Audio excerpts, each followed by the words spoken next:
Welcome back to another technical deep dive here in the debug zone.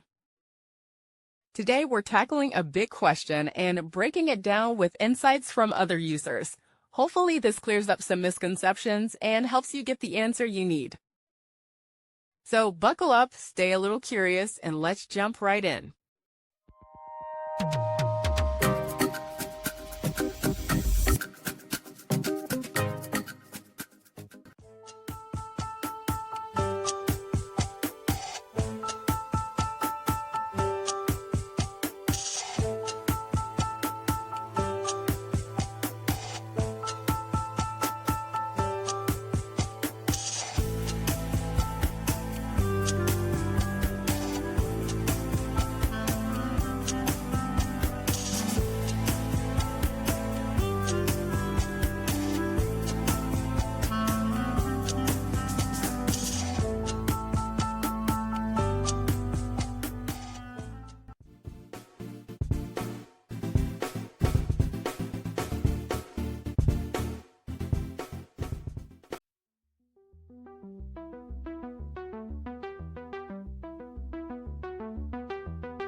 And that's a wrap.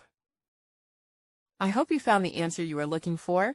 If you did, take a second to hit that subscribe button. It really helps out. And let me know in the comments which solution worked best for you. See you next time in the debug zone.